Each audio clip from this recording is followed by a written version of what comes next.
Criança também nos ajude para que possamos ter um momento de meditação da palavra do Senhor. Hoje nós vamos falar sobre a dispensação do reino ou do milênio. A dispensação do milênio. Falaremos hoje sobre a dispensação do milênio. Semana passada, e na semana retrasada, tivemos oportunidade, nós falamos sobre a dispensação da igreja, a dispensação da graça. Ela termina com o arrebatamento da igreja. Após o arrebatamento da igreja, vai começar um período chamado de tribulação, onde o anticristo ele fará, principalmente com Israel e os países do Oriente Médio que vivem em guerra, um acordo de paz. E dentre muitos acordos que já foram feitos e nenhum foi bem sucedido, esse será bem sucedido. E o povo então vai entrar num momento de paz, e por 3 anos e meio esse acordo vai ser mantido.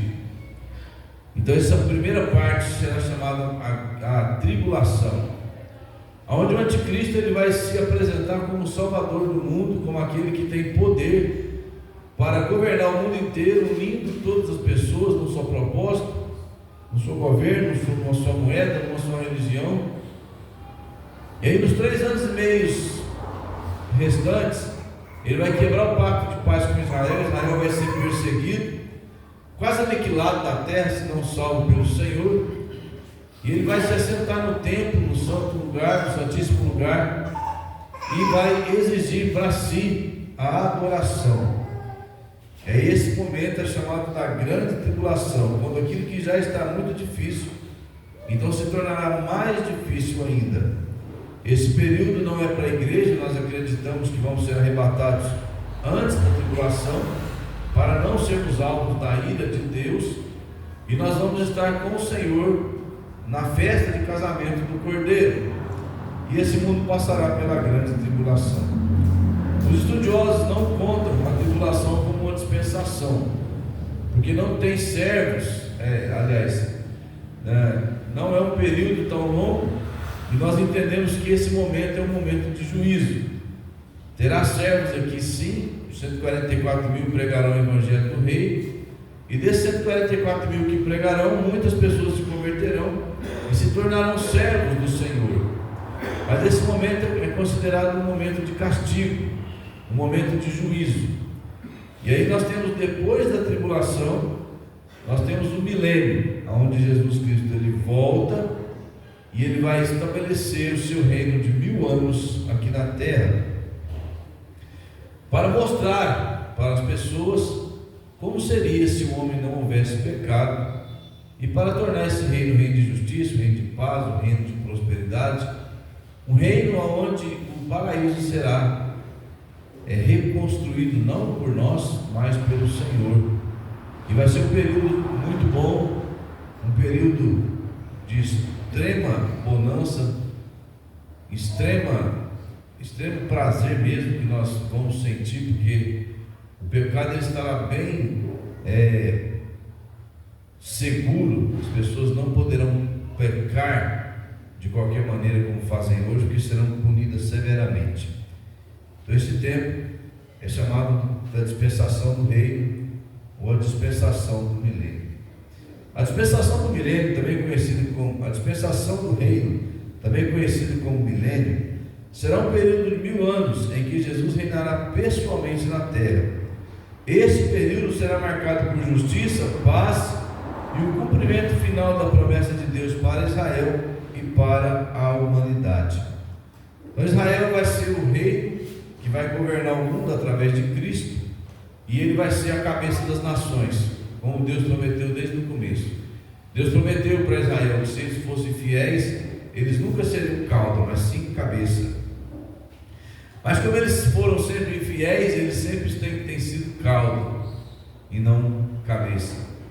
Nós vemos um momento bem tenso lá em Israel, agora com o Irã, onde Israel ele destruiu todo o projeto nuclear do Irã. Se não me engano, na sexta-feira ele matou Eles mataram alguns cientistas nucleares e também mataram líderes, cabeças das forças armadas do Irã. O Irã retaliou, mandou os mísseis lá, 150, se eu não me engano. O domo de ferro, que é o sistema de antimísseis deles, foi eficiente, deixou passar alguns mísseis, e até agora, se eu não me engano, saldo de 13 mortos em Israel e alguns estabelecimentos destruídos. Israel contra-atacou, possivelmente o Irã continuará atacando também, e pode sair aí um caos, onde precise vir uma pessoa como o anticristo estabelecer a paz. Podemos olhar para o cenário e falar, pode ser desta vez que o anticristo apareça e estabeleça a paz ali, porque a guerra está ficando bem intensa. Israel hoje está com várias frentes de guerra, está guerreando com Gaza, envolvido em guerra no Líbano, no Iêmen, agora no Irã, e eles têm que defender porque eles recebem ataques diretos. Tem outros países que querem a aniquilação de Israel, e eles vivem um momento muito tenso, um momento onde precisamos olhar para essa nação e para os acontecimentos ali e esperar sim que seja desta vez que o anticristo se manifeste, e se não for, será de uma outra. A Bíblia fala que nós precisamos estar preparados para a volta de Cristo. Ela não diz o momento que Jesus vai voltar, mas Jesus fala, quando você olha para o céu e vê o céu avermelhado, você sabe que vai fazer frio. Assim é a volta de Cristo. Quando nós olhamos para os sinais, sabemos que está próxima a volta do Senhor. Assim que Cristo voltar, então o relógio do dia do Senhor começa, e nós vamos ter todo o desenrolar destas coisas que estamos falando aqui. Após o arrebatamento da igreja e a tribulação, Jesus estabelecerá seu reino na terra.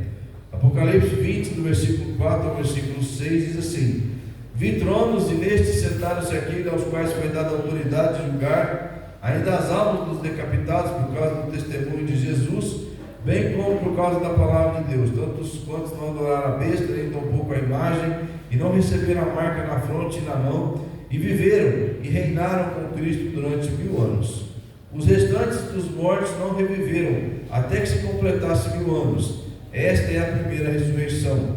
Bem-aventurado e santo é aquele que tem parte na primeira ressurreição. Sobre estes a segunda morte não tem autoridade. Pelo contrário, serão sacerdotes de Deus e de Cristo, e reinarão com ele 1000 anos. Então, após o arrebatamento da igreja, após a tribulação, nós vamos ter a ressurreição daqueles mortos da tribulação, a ressurreição dos mortos do Antigo Testamento, porque a igreja já terá ressuscitado no arrebatamento. Então nós chamamos a primeira ressurreição, nós dividimos ela em duas partes. O arrebatamento é a primeira parte, e a ressurreição dos mortos da tribulação e dos mortos antes do Pentecostes, desde Abel até o dia em que a igreja foi fundada. Essas pessoas ressuscitarão e entrarão no milênio. Os vivos da tribulação, que não foram mortos por anticristo, entrarão no milênio com corpo carnal. Então no milênio ainda vai haver casamento, e ainda vai haver nascimento de pessoas, ainda vai haver corpo carnal. Então vai haver corpo glorificado e corpo carnal. Por que nós sabemos disso? Porque a Bíblia fala de pecado, a Bíblia fala de disciplina, a Bíblia fala de juízo na época do milênio. Então a igreja não vai pecar, os ressuscitados não vão pecar. Quem vai poder pecar? Os filhos das pessoas que passaram na tribulação, e os próprios que passaram na tribulação poderão pecar também, só que eles já não passarão por prova, porque eles já foram aprovados, não recebendo a marca da besta. A Bíblia fala que nesse tempo, morrer com 100 anos, ainda é morrer jovem, e aí nós vamos ter um momento de grande expectativa de vida. A expectativa de vida no milênio será de 1000 anos. Então o corpo ele ganhará uma resistência muito superior àquilo que nós ainda temos nos dias de hoje. A Bíblia diz que Jesus governará com justiça e equidade, cumprindo as promessas feitas a Israel no Antigo Testamento. Isaías capítulo 9, versículo 6 diz assim: porque o menino nos nasceu, o filho se nos deu, o governo está sobre os seus ombros. O seu nome será maravilhoso conselheiro, Deus forte, Pai da eternidade e príncipe da paz. Para que somente o seu governo venha paz sem fim sobre o trono de Davi e sobre o seu reino, para estabelecer e firmar mediante o juízo e a justiça desde agora e para sempre o zelo do Senhor dos Exércitos. O Senhor Jesus ainda não reinou. Ele veio como rei, ele foi até ovacionado como rei, proclamado, quando ele faz aquela trajetória, né, montado num jumentinho ali. Aquilo ali era uma aclamação de rei, mas ele não teve o poder dado ainda. Houve um hiato, né, um vazio entre esse momento e o milênio. E nesse vazio nós temos a igreja que foi apresentada. Então ele vem agora para reinar, e o governo estará sobre os seus ombros, e ele zelará pelo Senhor para sempre. Satanás será preso durante esse período, e a maldade será restringida. Logo após a grande tribulação, a Bíblia diz que será lançado a besta e falso profeta dentro do lago de fogo. Satanás será preso no abismo, e todas as hostes que o servem também serão presas ali, e ele vai ficar preso por esses 1000 anos, ou um pouco menos, porque lá no final dos 1000 anos, ele será solto novamente, para ter a última oportunidade da vida dele, de ganhar de Cristo o reino. Satanás está tão obstinado que ele sabe que ele não pode ganhar, mas é aquele jogador que sempre quer recuperar o que perdeu. É o jogador viciado. O cara vai no cassino, vai lá na roleta, perde tudo que tem lá. Aí ele vai, pega o dinheiro emprestado e fala: agora eu vou recuperar tudo que eu perdi. Perde tudo que pegou emprestado e muitas vezes sai de lá espancado, pegam as coisas dele, até matam, dependendo de quem ele deve, porque se tornou um viciado. Satanás é um viciado na vitória que ele nunca vai ter. E ele vai sair do abismo fervoroso, falar: agora eu vou conseguir destronar Jesus, agora eu vou juntar uma grande multidão e vou marchar. E a Bíblia fala que sai fogo da boca do Senhor, consome todo o seu exército. Ele é lançado para dentro do lago de fogo, e nesse ponto os mortos ressuscitam, os mortos ímpios, para serem também julgados segundo as suas obras e lançados para dentro do lago de fogo. Apocalipse 20, versículo diz assim: então vi descer do céu um anjo que tinha na mão a chave do abismo e uma grande corrente. Ele segurou o dragão, a antiga serpente, que é o diabo, Satanás, e o prendeu por 1000 anos. Lançou no abismo, fechou com selos, pôs selos sobre ele, para que não mais enganasse as nações, até se completarem os 1000 anos. Depois disso, é necessário que ele seja solto por pouco tempo. Então, nos 1000 anos que Cristo reinará, Satanás, juntamente com seus demônios e anjos caídos, estarão presos, e o pecado ele vai ser bem reprimido. Só que o pecado ainda vai continuar, porque o pecado é algo nosso. Existe hoje uma mania de falar que tem demônio para tudo. Tem o demônio da cobiça, tem o demônio do trupicão, tem o demônio do palavrão, tem o demônio para todo gosto. Você tem demônio. Para quê? Para tirar a responsabilidade das pessoas. Não, foi o demônio fulano de tal que me fez pecar. Eu não queria pecar, mas ele me fez pecar. Então vai estar as demoniadas tudo preso, Satanás preso, os anjos caídos presos. Mas ainda vai haver pecado, porque o pecado está dentro do nosso coração. Tiago fala que o que dá origem ao pecado é a cobiça. E a cobiça, ela vai conceber o pecado, e o pecado, uma vez consumado, ele gera a morte. Então, nesse tempo de milênio, ainda vai haver pecado, porque o pecado está no coração do ser humano. Mas no milênio vai haver algumas coisas que nós precisamos observar e analisar segundo a palavra de Deus. Lá no milênio vai haver a restauração final e o cumprimento das promessas de Deus. O milênio será um tempo de restauração. Restauração para Israel. O povo judeu reconhecerá Jesus como Messias e viverá em segurança e prosperidade. No fim da tribulação, quando aquele povo se vê em aperto para ser aniquilado da terra, porque se você olhar Israel hoje, cada dia que passa, o ódio por ele aumenta. Porque as pessoas que são contra Israel, tudo que Israel faz para se defender, eles falam que eles são terroristas, que eles são genocidas, que eles são um monte de idas e tudo porque não querem que Israel sobreviva. Então o ódio por Israel vai aumentar, e vai chegar uma hora que ele vai ser desamparado. Israel hoje está amparado. Está amparado por Deus. Miguel é aquele que é o anjo, o protetor de Israel, que vai à frente dos exércitos. Os Estados Unidos apoiam Israel. Muitos países europeus apoiam Israel e lutam juntamente com ele. Alguns países árabes também. Então Israel hoje está amparado. Ele guerreia, mas ele tem amparo, ele tem sustentação. Ele não é alguém sozinho. Mas vai chegar um momento que esse amparo vai ser tirado. Eles vão se ver em grande dificuldade. E aí eles vão clamar ao Senhor.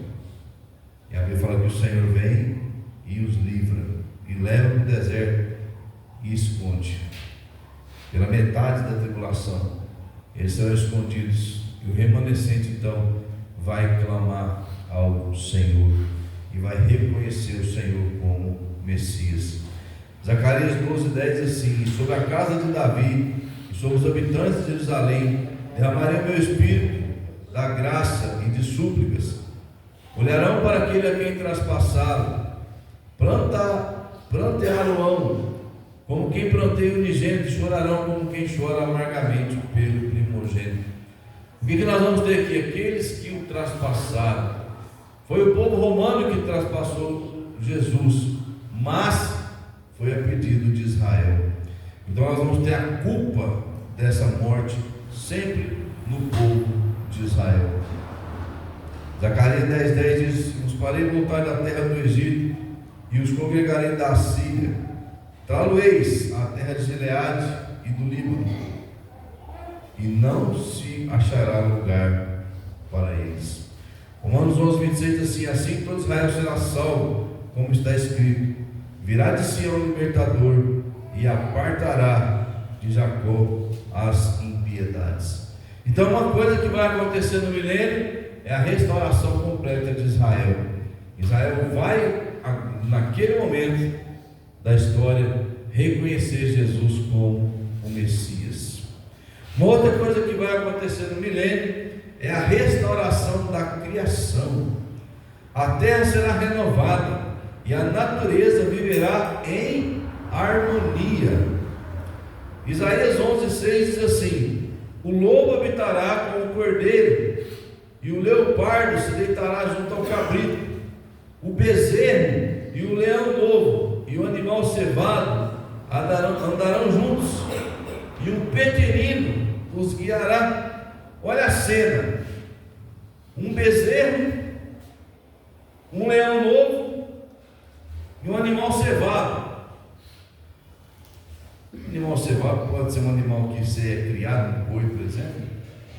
Então, uma criancinha vai ali colocar uma cordinha no pescoço deles, ou abraçar eles e vai andar junto, porque não haverá ferocidade entre os animais e nem com relação aos humanos.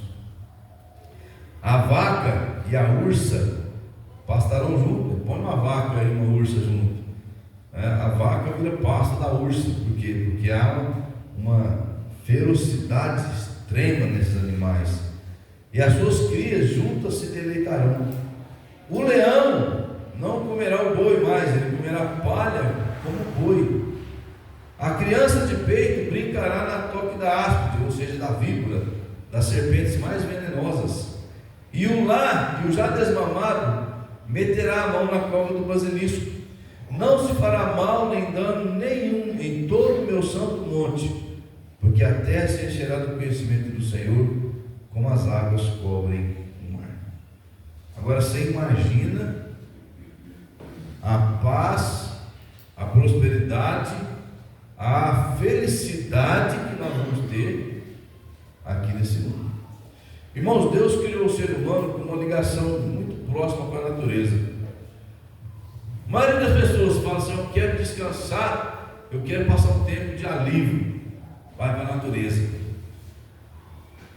Quem não tem condição vai para o Parque Sabiá, outros vai para a beira do rio pescar. O cara mais garudão vai para a ilha particular, vai para o resort. Mas todo mundo procura a natureza. Fala, Maia. Vai voltar a mesma coisa que Deus criou, né? Lá vai ser um.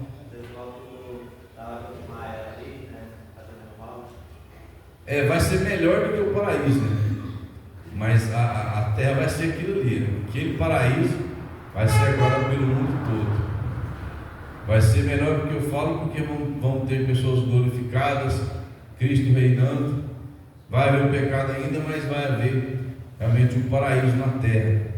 Basicamente é a redição do paraíso. Naquele tempo era um lugar pequenininho, plantado ali no Éden, no jardim. Hoje, na época do milênio, será na terra toda. Então a terra toda será assim. E o homem, o ser humano, ele tem uma ligação muito intensa com a natureza, com os animais. Você pode ver, você faz amizade com um cachorrinho, com um gato, com um passarinho. Tem uns mais malucos que fazem amizade com umas cobras. Cada um tem a sua preferência, porque há uma ligação entre o ser humano e a natureza. O ser humano quer estar presente na natureza. O ser humano quer os animais perto de si. Tem uns que têm condição de criar um zoológico. Por quê? Porque nós fomos feitos para termos interação com a natureza. E na época do milênio, como o Mike falou, essa interação será plena, será completa. Então os animais, os seres humanos, eles vão viver em completa harmonia, completa paz, porque foi assim que Deus projetou desde o começo. A criação será restaurada, as nações do mundo serão restauradas, todas as nações se submeterão ao governo de Cristo e experimentarão paz e justiça. Como que vai haver paz? No mundo, todo mundo quer se matar, porque Jesus Cristo, não agora o cordeiro, mas o leão de Judá, ele estará sentado no trono. A Bíblia diz que ele regerá a terra com vara de ferro. Miqueias 4,3 diz assim: ele julgará entre muitos povos e corrigirá nações poderosas e longínquas. Então você vai pegar os Estados Unidos da vida, uma Rússia, uma China, que são três potências bélicas e econômicas, as maiores que temos hoje.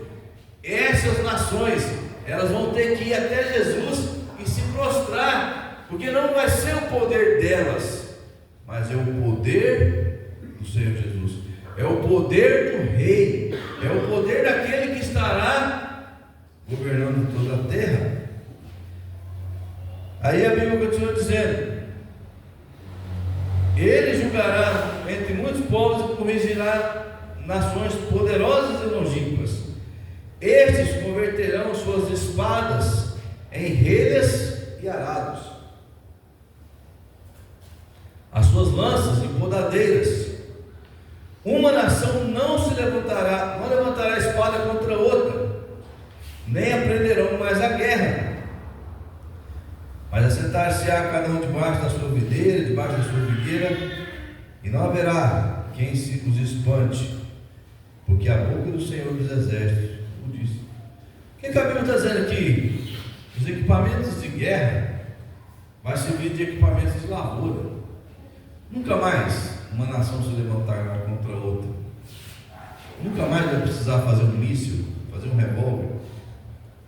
fazer um tanque de guerra, fazer um caça. Por quê? Porque não haverá mais ameaças, porque o Senhor estará governando, e a igreja, a noiva dele, estará governando a terra. Por que não vai haver bagunça na terra? Porque a igreja estará ocupando postos de autoridade, e a igreja ela vai executar juntamente com o Senhor a justiça. Então a terra será totalmente guardada, ninguém poderá se levantar contra o Senhor. Então ele vai restaurar a paz entre as nações, todos, sem exceção. Justiça, paz, adoração universal durante o milênio. Durante o reinado de Cristo, a justiça prevalecerá. Jesus julgará com retidão e a opressão será eliminada. Isaías 11:4. Mas julgará com justiça os pobres e decidirá com equidade a favor dos mansos da terra. Ferirá a terra com a vara da sua boca e com o sopro dos seus lábios matará o perverso. Então vai haver perversidade no milênio? Vai haver pobreza, vai haver problemas, vai haver doenças? Vai. Só que a perversidade nunca ela vai prevalecer, porque ela será julgada na primeira manifestação, ela já será julgada e ela será totalmente aniquilada. Então as pessoas não vão ter coragem de se manifestar, porque o juízo será severo. Quando que elas vão criar coragem de manifestar? Quando Satanás for solto e elas acharão que eles terão alguma chance com Cristo, aí eles vão se manifestar. A paz será estabelecida, as guerras cessarão e as nações viverão em harmonia. Como eu já falei, em Isaías capítulo 2, versículo 4, ele julgará entre os povos e os corrigirá muitas nações. Estes converterão suas espadas em reiras de arados e as suas lanças em podadeiras. Uma nação não levantará a espada contra outra, nem aprenderão mais a guerra. A adoração será universal. Na época do milênio, aquilo que o anticristo tentou fazer e não conseguiu, e não conseguirá, quer estabelecer uma religião única para todo mundo, Jesus ele fará. Só será permitida a adoração do Senhor Jesus. A adoração de Jesus será universal. Zacarias 14 diz assim: todos que restarem de todas as nações que vieram contra Jerusalém subirão de ano em ano para adorar o Rei, o Senhor dos Exércitos, e para celebrar a festa dos tabernáculos. Se alguma das famílias da terra não subir a Jerusalém para adorar o Rei, o Senhor dos Exércitos, não virá chuva sobre ela.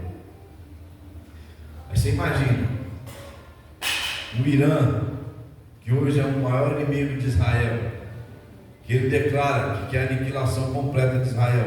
Os que sobrarem deles, de ano em ano vão ter que ir lá em Jerusalém e adorar o Rei, porque Jesus ele exaltará a nação de Israel na terra. Ah, mas eu não vou. Então não chove sobre a sua terra. Vai morrer todo mundo se não for. Então mesmo os rebeldes que falarão que não quererão ir, eles terão que ir, porque o castigo do Senhor vai alcançá-los. O julgamento final e a eternidade. No final do milênio, Satanás será solto por um breve tempo, liderando uma última rebelião, e será rapidamente derrotado. Quando, porém, se completarem os 1000 anos, Satanás será solto da sua prisão e sairá a seduzir as nações dos 4 cantos da terra, Gog e Magog, a fim de reuni-las para a peleja. O número delas é como a areia do mar. Marcharam então pela superfície da terra e sitiaram o acampamento dos santos e a cidade querida. Beleza, eles vão lá, vão sitiar a cidade querida, que é Jerusalém, e eles vão falar: agora nós vamos destronar Jesus, agora nós vamos conseguir. Eles não terão nem chance, porque a Bíblia fala que desceu o fogo do céu e os consumiu. Por que isso aqui já está falando no passado? Porque João estava tendo uma visão. Deus mostrou para ele as coisas acontecendo. João viu as cenas acontecendo. Ele foi vendo todas as cenas. Então por isso que muita narrativa do Apocalipse está no passado, porque é João descrevendo o que ele viu. Mas quando nós olhamos para o livro do Apocalipse, a Bíblia fala: escreve as coisas que em breve hão de acontecer.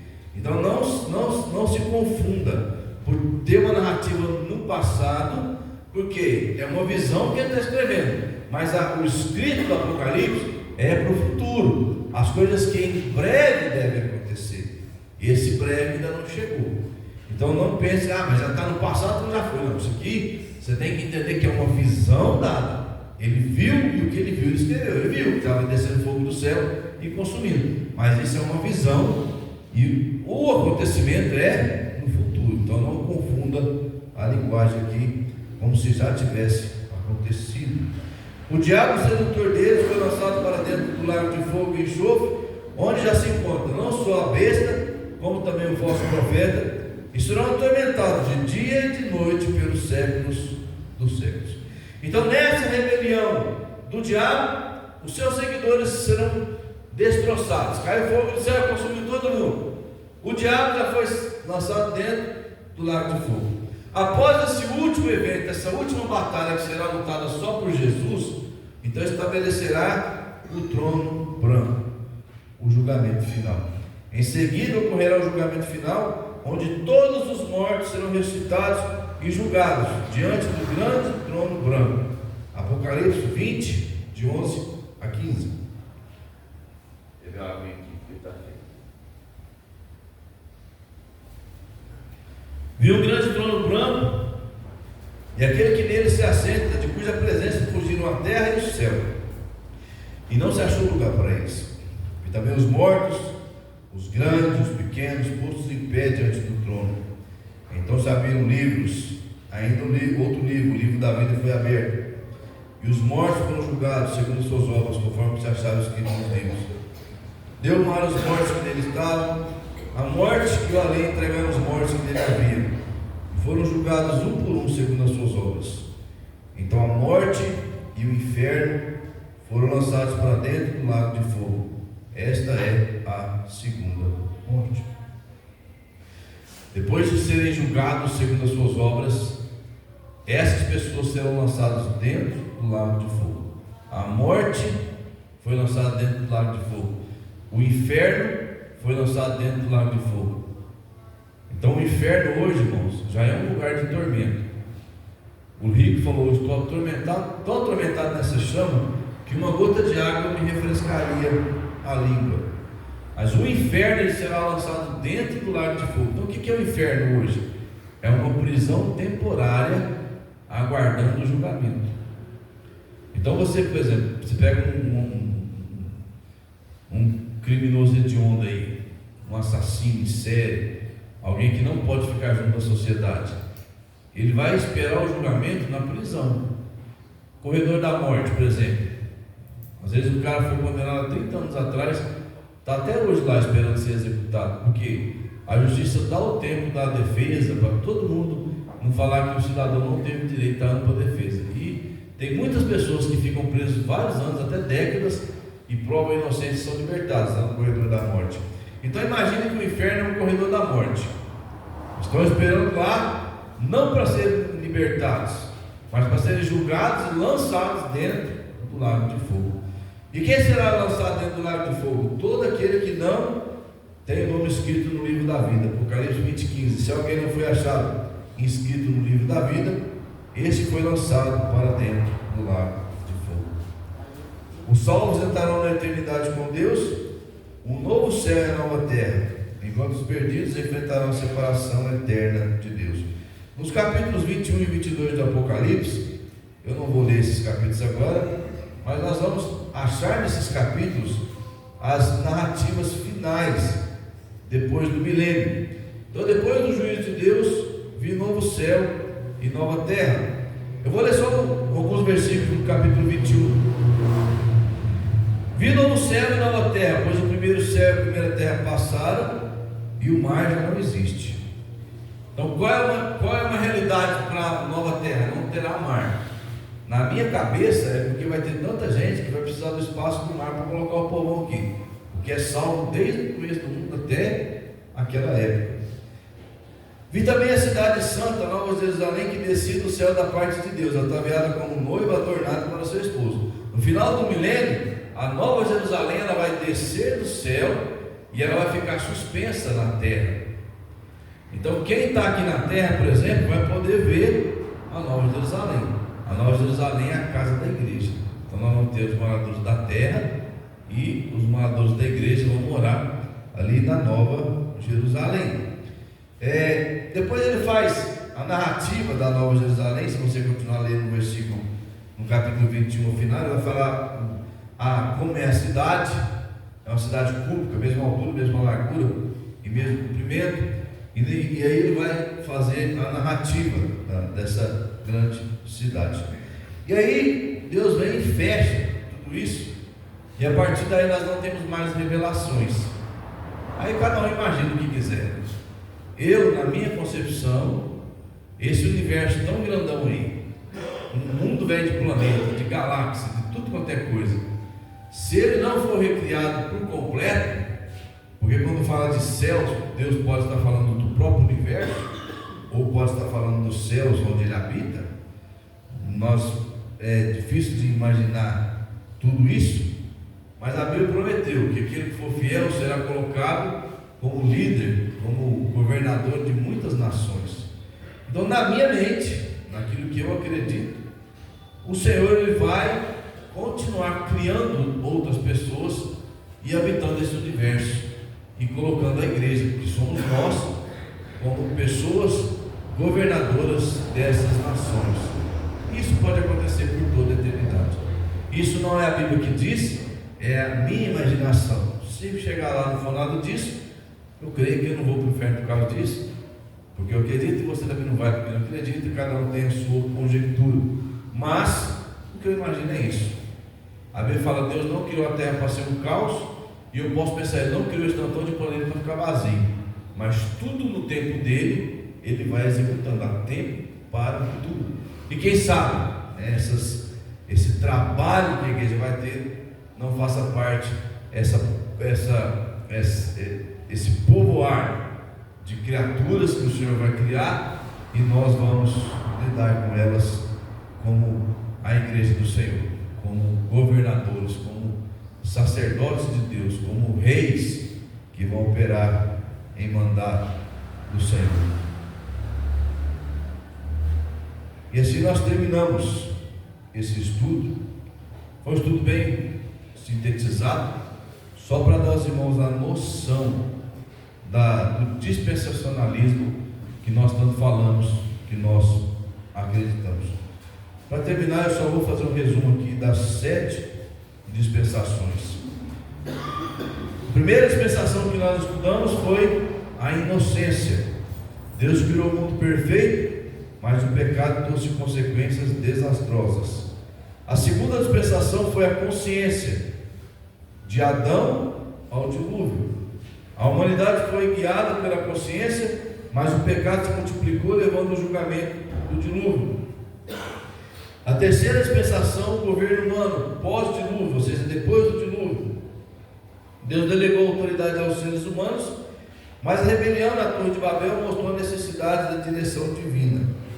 A quarta dispensação, promessa, Abraão e Moisés.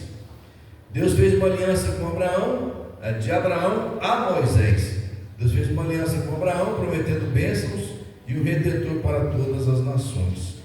A quinta dispensação, a lei, de Moisés até Cristo. A lei revelou a santidade de Deus e a incapacidade humana de cumpri-la, apontando para a necessidade de um Salvador. A sexta dispensação é a graça, que vai da igreja até o arrebatamento. A salvação pela graça, mediante a fé em Cristo, é oferecida a todos. A sétima dispensação, o milênio de Cristo, onde Cristo reinará na terra, cumprindo todas as promessas e estabelecendo justiça e paz. Então esses são o estudo de dispensações que eu queria passar aos irmãos. É interessante que você, se você quiser, até falar comigo, eu posso conseguir os materiais para você estudar mais, e quem sabe numa oportunidade nós podemos estudar esse assunto mais detalhadamente na escola dominical, como um estudo de classe, um estudo de doutrina. Que Deus esteja abençoando, sempre seja sedento do conhecimento, busque o conhecimento, porque o conhecimento te dá segurança, o conhecimento te esclarece, o conhecimento liberta.